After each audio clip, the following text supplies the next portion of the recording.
पिंपरी चिंचवडमध्ये मी ज्यावेळेस खासदार झालो तेव्हाच एक आमदार आणि थोडासा भाग मुळशीला जोडलेला होता. आता 3 आमदार आहेत. 2029ला 5 आमदार झाले तर आश्चर्य वाटून देऊ नका. एवढं पॉप्युलेशन वाढतंय आणि त्याच्यामुळं तिथं ज्या काही समस्या होत आहेत, लोक आता वाहनं वाढल्यामुळं रस्त्यावर वाहनं लावली जात आहेत, त्याच्यामुळं असलेले रस्ते आणखीन अरुंद होत आहेत आणि त्याच्यातून माझ्या वाहतुकीची कोंडी होती. लोकांचा वेळ वाया जातोय. लोकांचा वेळ फार महत्त्वाचा आहे. हे सगळं आपण त्या ठिकाणी पाहिलं पाहिजे. अनियमित पाणी पुरवठा आणखी किती दिवस माझ्या माय माऊलींनी आणि इथल्या नागरिकांनी सहन करायचा, असा देखील सवाल इथले स्थानिक नागरिक त्या ठिकाणी करतायत. आणि म्हणून नवी सांगवी येथील माझं गणेश नगर, समता नगर, स्वामी विवेकानंद नगर, विवेकानंद सोसायटी, आदर्श नगर, राजाराम नगर येथील परिसरात एक दिवसाआड पहाटे 5 वाजता पाणी येणार असल्यानं नागरिक 4 वाजल्यापासून उठून पाण्याची वाट बघतात. त्यातच वेळेत पाणी पुरवठा होत नाही, त्यामुळे एकतर त्यांची झोपमोड होते, त्याच्यामध्ये दिवसभराचं कामकाजाचं नियोजन माझ्या लाडक्या बहिणींना नीट करता येत नाही, त्याचा त्रास त्यांना सहन करावा लागतो. एकूणच संत गोरोबा कुंभार उद्यानाची दुरावस्था, तसेच मुळा नदी काढण्याचे सुशोभीकरण रखडलेलं आहे. सांगवी पुलाचे सेवा रस्ते आणि जोड रस्त्यांचं रुंदीकरण प्रलंबित आहे. मधुबन सोसायटीच्या परिसरामध्ये डीपीचा प्रश्न अद्यापपर्यंत सुटलेला नाही आहे. उन्हाळ्यात पाणी पुरवठा, पाण्याची मोठी कमतरता असते आणि लोकसंख्येच्या तुलनेने पाईपलाईन पाण्याची जी त्याची वाढवायला पाहिजे ती वाढवली नाही आहे आणि त्याच्यामुळं खूप त्रास माझ्या इथल्या नागरिकांना सहन करावा लागतो. मी तुम्हाला सगळ्यांना सांगायला आलो आहे की हे जे काही चाललेलं आहे हे आपल्याला थांबवायचं असेल तर मी ह्या सगळ्यांचं नेतृत्व करणार आहे. मी मागं तुम्हाला 25 वर्ष काम करून दाखवलं आहे. मी कामाचा माणूस आहे. मला अजून उद्याच्या काळामध्ये IT आपल्याकडे आलेली आहे. AIचा वापर करून, नवीन टेक्नॉलॉजीचा वापर करून मला नागरिकांना त्या ठिकाणी सुविधा द्यायच्या. आज ज्यांच्या हातात सूत्र आहेत त्यांनी आपल्या महानगरपालिकेला कर्जबाजारी केलं आहे. जी आशिया खंडातली श्रीमंत महानगरपालिका होती त्यांनी आता 4,000 कोटी रुपयाची स्थापत्याची बिलं देणं बाकी आहे. सांगवीकरांनो, आर्थिक शिस्त ह्या महानगरपालिकेतली बिघडलेली आहे. इथं रिंग करून कामं घेतली जातात. मी आत्ता काही लोक मला सोडून गेली. मी काही त्यांच्या जवळच्या लोकांना विचारलं, का रे बाबा हे काय सोडून गेली? ते म्हणले, दादा ते म्हणतात अजित पवार विकास करतात परंतु आमचं आर्थिक, आम्हाला जे बळ मिळायला पाहिजे, आमची आर्थिक ताकद वाढायला पाहिजे, ती ताकद आमची वाढत नाही आहे. आम्हाला तिकडं गेलं तर तिथं कामं मिळतील. कुठलीही महानगरपालिकेची टेंडर जास्त दराने आम्हाला काढता येतील, 2 पैसे कमवता येतील. सांगवीकरांनो, ही सगळी जणं स्वतःच्या स्वार्थाकरता गेलेली आहेत. ह्यांना काही तुमच्याशी घेणं देणं नाही आहे. 92 पासून आजपर्यंत अजित पवार चांगला नेता होता आणि एका रात्रीत असा काय चमत्कार घडला की अजित पवार बेकार व्हायला लागला आणि हे तिकडं निघून गेले. आज त्यांचं नेतृत्व कोण करणार आहे? आज केंद्रातला निधी मी आणू शकतो, राज्यात अर्थमंत्रालय माझ्याकडे आहे, अर्थमंत्रालयाचा निधी मी देऊ शकतो. राज्य सरकारच्या जे मेट्रो करण्याची, मेट्रोची सुरुवात आपण केली. इथं अनेक प्रकारचे ज्या काही सुविधा दिल्या त्या आपण दिल्या. तुम्ही कुणालाही विचारा की पिंपरी चिंचवडचा कायापालट करण्याच्या करता पिंपरी चिंचवडचा शिल्पकार कोण आहे, कुणाचं नाव घेतात तुमचं तुम्हीच ठरवा. म्हणून मी म्हणतो, भावनिक होऊ नका.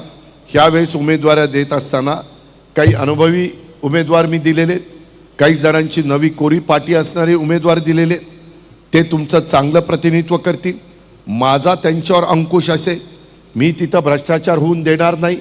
आत्ता जे काही घोटाळे चाललेले आहेत, अनेक प्रकारचे घोटाळे आपल्या पिंपरी चिंचवडच्या परिसरामध्ये महानगरपालिकेमध्ये घडत आहेत, ते सगळे आपल्याला आवरायचे आहेत. तुम्हाला मी सांगतो की आज माझ्या पिंपरी चिंचवडमध्ये एक उदाहरण देतो. पुणे नाशिक महामार्गावर भोसरीला एक 70 लाखाचा शीतलबाग पादचारी तिथल्या एका पुढाऱ्यांनी त्या कार्यालयाच्या समोरचा पूल 70 लाखाचा 7 कोटीपर्यंत दिला. 7 कोटी, 10 पट किंमत वाढवली. आता तुम्ही विचार करा, जर 70 लाखाचा पूल 7 कोटीवर जाणार असेल तर किती पटीनं लूट चालली आहे. हा तुम्ही टॅक्स दिलेला पैसा आहे. स्मार्ट सिटीच्या नावे काही इथलेच लोकप्रतिनिधी ते त्यांच्या स्वतःच्या लोकांना कामं देत आहेत आणि त्याच्यामध्ये काही कामं धनश्री कन्स्ट्रक्शन कंपनी ही एका आमदाराच्या भावाची आहे. 9 वर्षात ती कंपनी कुठल्या कुठे गेली. अहो, लोक देखील कामं करतात. आज एवढा पैसा आला कुठनं?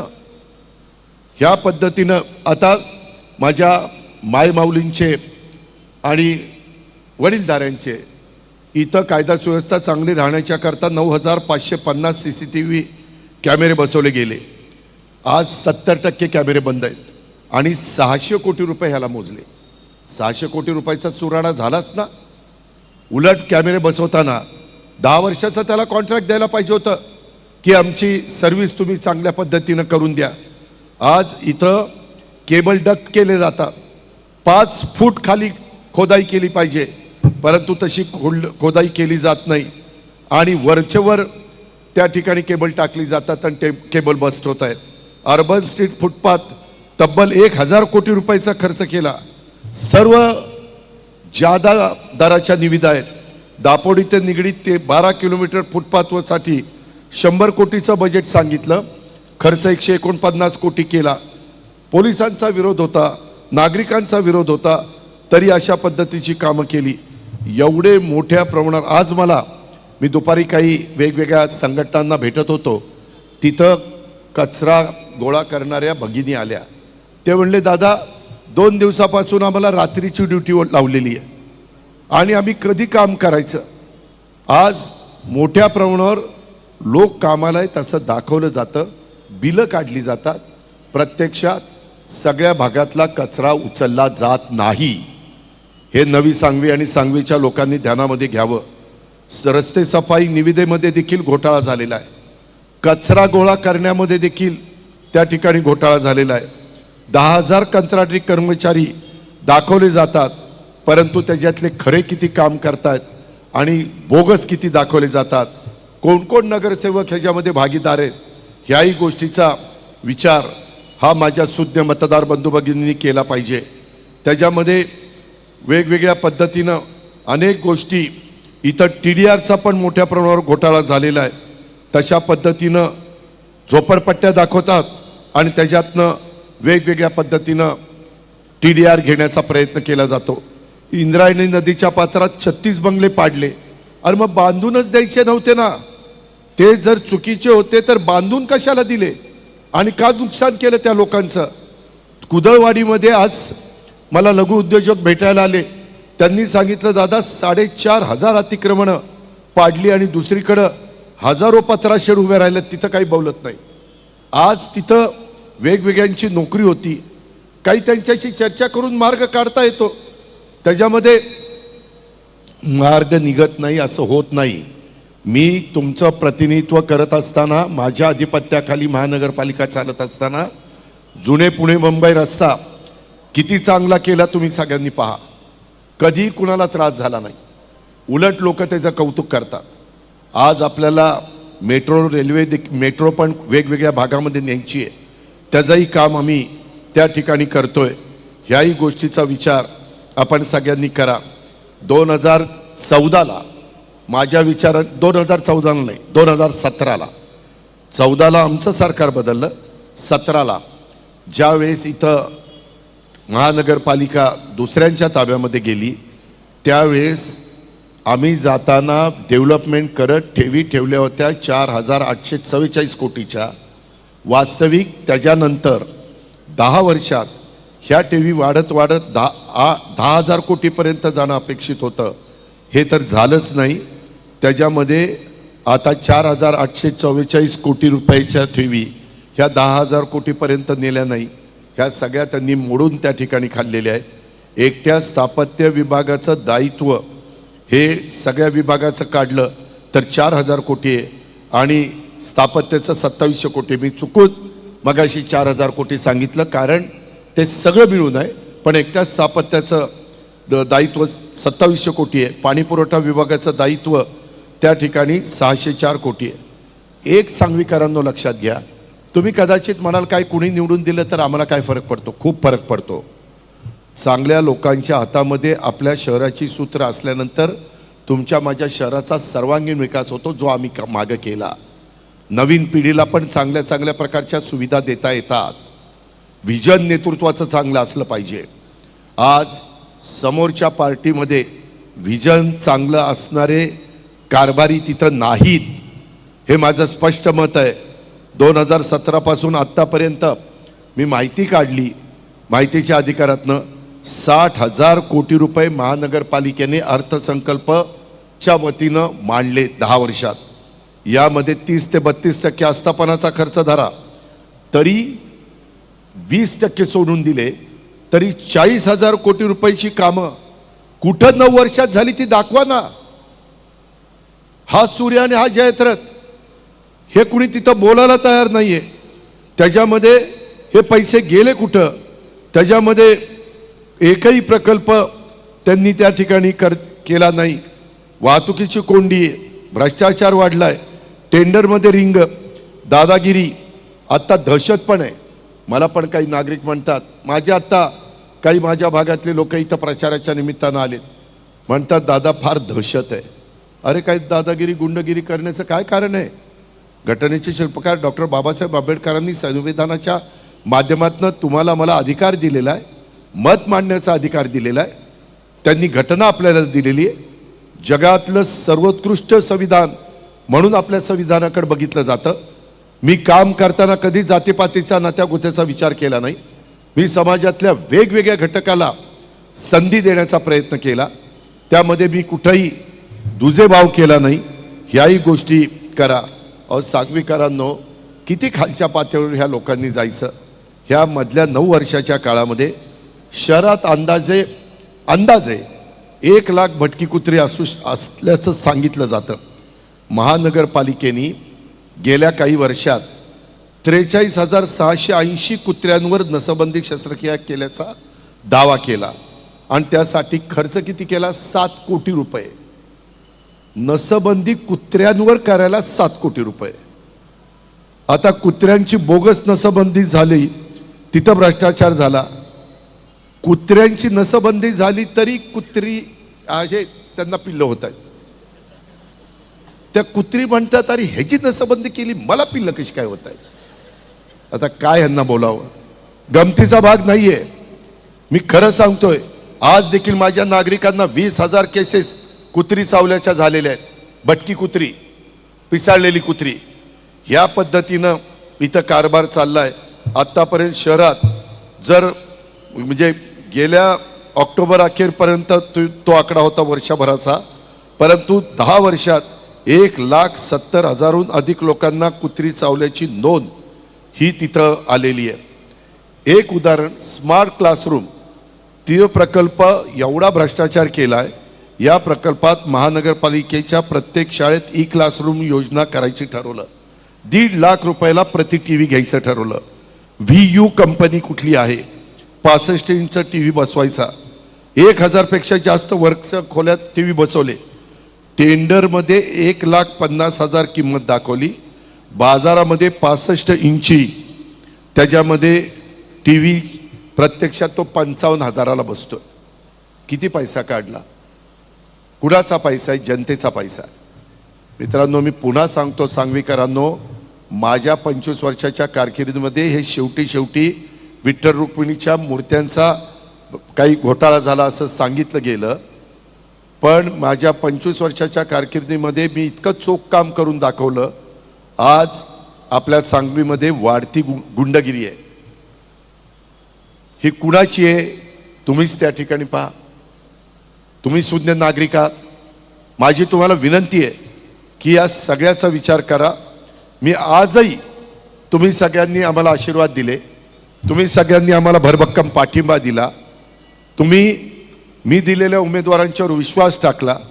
मी त्या विश्वासाला ह्या चौघांना किंवा इतर पण राजेंद्र आणि इतर वसलेत जे उमेदवार मी दिलेले त्या शहरात त्यांच्याकडनं तुमच्या विश्वासाला मी तडा जाऊन देणार नाही. मी कामाचा माणूस आहे. सांगवीकरांनो, मी ज्यावेळेस जबाबदारीनं बोलतो त्यावेळेस माझं नाणं खणखणीत आहे. मी कुठंही केंद्राच्या संदर्भामध्ये बोलत नाही, मी राज्याच्या संदर्भात बोलत नाही. तिथं आम्ही पाठिंबा दिलेलाच आहे, आम्ही त्या सरकारमध्ये आहे. मी इथल्या कामाच्या बद्दल बोलतोय.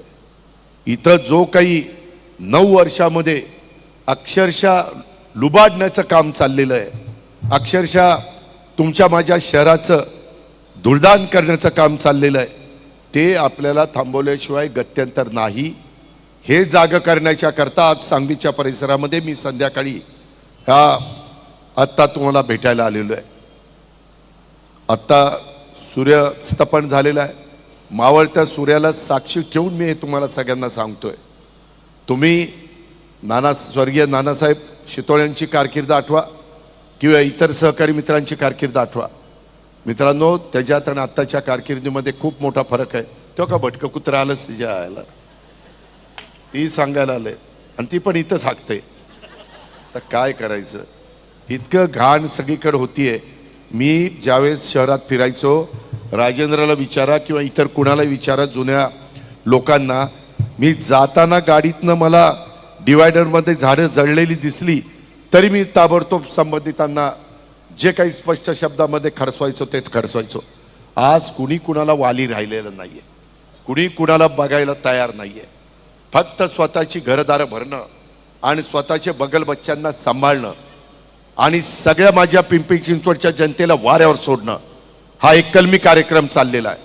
म्हणून माझं तुम्हाला आव्हान आहे की उद्याच्या निवडणुकीच्या निमित्तानं आम्ही त्या गटामध्ये मागासवर्गीय समाजात ॲडव्होकेट निशा वसंत कांबळे ह्या एका नव्या माझ्या भगिनीला मी उमेदवारी त्या ठिकाणी दिलेली आहे.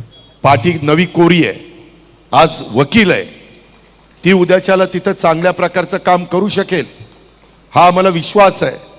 आम्ही सगळ्या जाती धर्माला प्रतिनिधित्व देतोय. तसंच ओबीसी मध्ये प्रसाद उत्तम शिंदे ह्याला आम्ही उमेदवारी दिली. तरुण बांड आहे, तरुण लोकांना, मला पण तरुणपणी आहे, अशीच माझी तब्येत होती मी खासदार असताना. तुम्ही आठवा माझे फोटो काढा, ही सेम, फक्त चेहरा माझा होता, बाकी बॉडी तीच होती. मित्रांनो, गमतीचा भाग नाही, मी फॅक्ट सांगतो. फार तरुण वयामध्ये तुम्ही मला खासदार केलं आणि अशा पद्धतीनं हा ओबीसी मध्ये मोडतोय. मी ओबीसी मध्ये मोडणाऱ्यांनाच ओबीसीचं तिकीट दिलेलं आहे. सर्वसाधारणला तर आहे ना जागा बाबा, तिथंही तुम्ही घुसायला लागला तर ह्यांनी जायचं कुठं, गावाकडं? असं नाही. शेवटी आपल्याला मागासवर्गीयामध्ये मोडणाऱ्यालाच मागासवर्गीयाचं तिकीट मिळालं पाहिजे. ओबीसी मध्ये जी व्यक्ती, जो समाज मोडतो, त्यांना तिथं उमेदवारी मिळाली पाहिजे. उज्ज्वलाताई ढोरे ह्या सर्वसाधारण महिलेच्या मध्ये, त्या आमच्या भगिनीला मी उमेदवारी दिलेली आहे. आणि अतुल अनुभवी पण पाहिजे, सगळेच नवे पाटीकोरी असून चालत नाही, म्हणून अनुभवी या नात्याने अतुलला आम्ही उमेदवारी त्या ठिकाणी दिलेली आहे. ह्या 4 जणांच्या घड्याळाच्या चित्राच्या शेजारचं बटन दाबण्याचं काम उद्याच्या 15 तारखेला आपण करा. मी आपल्याला शब्द देतो, मी तुमचा पालकमंत्री आहे जिल्ह्याचा. आज मी सगळ्या गोष्टी, जी विस्कटलेली घडी आहे, जे आज तुमच्या माझ्या शहराचा नावलौकिक धुळीस मिळवण्याचं काम ज्यांनी केलं, अहो मागच्या टर्ममध्ये त्यांच्या एका स्टँडिंग कमिटीच्या चेअरमनला अटक झाली, भ्रष्टाचार केला म्हणून. अँटी करप्शननी त्याला पकडला. ही परिस्थिती, बदनामी कोणाची झाली? पिंपरी चिंचवडकरांची झाली की पिंपरी चिंचवडच्या स्टँडिंग कमिटीच्या चेअरमनला अटक केली. अशा प्रकारची परिस्थिती ह्या लोकांनी निर्माण केली, कारण यांच्यावर कोणाचा अंकुशच नाही राहिला. त्याच्याकरता पुन्हा जर पिंपरी चिंचवडकरांना पूर्वीचे वैभवाचे दिवस दाखवायचे असतील तर तुम्ही ह्या महानगरपालिकेमध्ये जिथं जिथं आम्ही राष्ट्रवादी काँग्रेस पक्षाचे उमेदवार उभे केलेले आहेत, सुरक्षित सांगवी करण्याच्या करता, पारदर्शक कारभार करण्याच्या करता ह्या सगळ्या शिलेदारांना तुम्ही निवडून द्या. मी इथली दादागिरी, गुंडगिरी कोण किती मोठ्या बापाचा असू द्या, मी मोडून दाखवीन. मी नेहमी महाराष्ट्राला सांगतो, ज्या गावच्या बोरी त्याच गावच्या बाबडी. एक तर मी कुणाच्या नादाला लागत नाही, पण कुणी जर माझ्या नादाला लागलं तर मी त्याला सोडत नाही. त्याच्यामुळं अशा लोकांना घाबरण्याचं काही कारण नाही. कारण त्यांना पहिल्यापासून मी ओळखतो, त्याच्यावर सगळी अंडी पिल्लं त्यांची मला माहिती आहेत. त्याकरता अजिबात काळजी करू नका. आपल्याला पुन्हा एकदा देश पातळीवर आपल्या पिंपरी चिंचवड शहराचा नावलौकिक वाढवायचा आहे. आणि हे जे काही वेगवेगळ्या समस्या मी सांगितल्यात, त्या समस्या दूर करण्याचं काम आपल्याला सगळ्यांना करायचं आहे. ते उद्याच्या 15 तारखेच्या निवडणुकीच्या निमित्तानं आपण करा. आम्ही 1 अलार्म 5 काम, नळाद्वारे दररोज माझ्या नागरिकांना पाणी, ट्रॅफिक मुक्त खड्डेमुक्त पिंपरी चिंचवड महानगरपालिका, नियमित शहराची स्वच्छता, हायटेक आरोग्य सुविधा आणि प्रदूषण मुक्त पिंपरी चिंचवड महानगरपालिका, ह्या 5 कामांना आम्ही सगळ्यात जास्त प्रायोरिटी दिलेली आहे. आणि बाकीची पण कामं ही जी नव्या टेक्नॉलॉजीचा वापर करून आम्हाला करायची, ती करण्याच्या करता देखील आम्ही प्रयत्नशील राहू, याबद्दलचा विश्वास मी माझ्या नवी सांगवी आणि सांगवीकरांना देतो. आणि या ठिकाणी थांबतो. जय हिंद, जय महाराष्ट्र, जय राष्ट्रवादी. धन्यवाद दादा.